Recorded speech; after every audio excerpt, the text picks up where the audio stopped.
Alam mo na raw lahat sa mga Pilipino, huwag lang ang kanilang sense of humor dahil ito rin ang kailangan para makayanan ang anumang sakuna. Ang hagupit nga ng habagat na ibsan dahil sa mga nakakatuwang mensahe.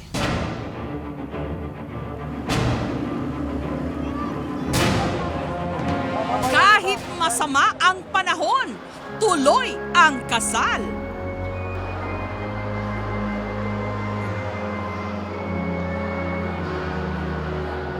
Sa Santo Domingo Church sa Quezon City, noon lamang Martes, ikinasal ang ilang magsing-irog kahit pa ginawa ng evacuation center ang simbahan.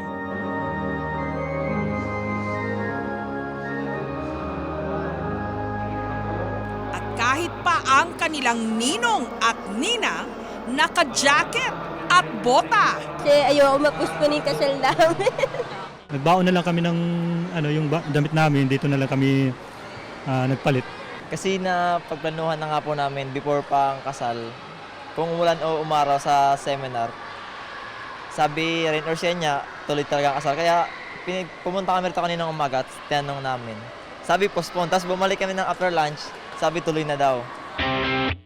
Sa internet, sari-saring mga litrato ang naging viral na nagpakita ng pagiging masayahin natin.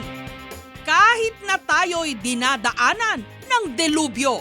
Pero sa lahat ng mga larawang ito, ang pinakaumagaw ng atensyon, ang litrato ng bagong kasal na buong tamis na naghalikan habang nakalusong sa baha. Ang bride, ang school teacher na si Ernely. Si Ram naman, ang groom. Sa isang simbahan sa Singalong sa Maynila sila ikinasal.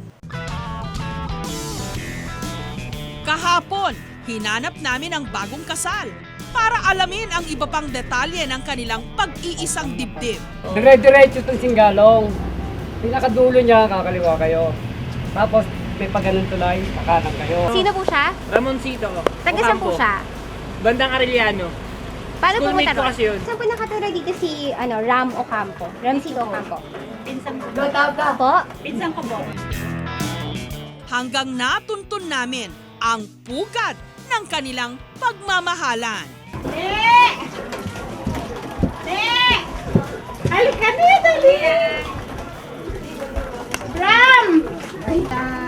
Hello po. Kuya, kayo po yung kayo po si Ram Ocampo? Yes, ma'am. Opo, kayo po yung kinasal doon sa sa bahay? Opo. August Opo. kami po. Siya po yung misis niyo? Okay. Hello po. Sige ba? Pasok kayo. Pasok na tayo. Ilang araw bago sila humarap sa altar, panay raw ang dasal ng magsing-irog na wag sanang ulanin ang kanilang wedding day. Undecided kami kung tutuloy ba o hindi. Sabi, hindi pwede, dapat ituloy natin to. Parang ganun, nag-uusap kami dalawa. O di, sige tuloy, kahit na umuulan na, tuloy. Tsaka sabi ng nanay ko nga, ba't atras mo pa? Andyan na eh. Pero hindi dininig ng langit ang kanilang hiling.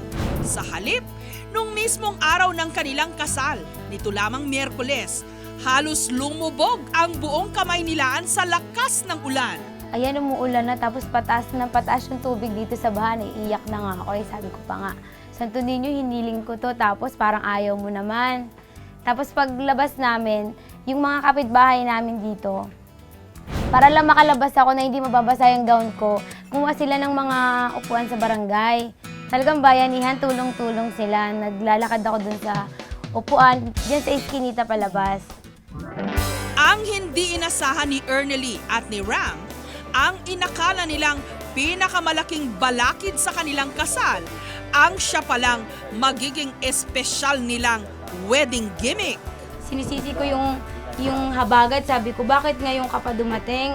Special day ko yun, bago pa yun, nagpo-post pa ako sa Facebook na please don't ruin our day kasi special day yun. Yung pala, si habagat pa magpapaganda ng wedding namin.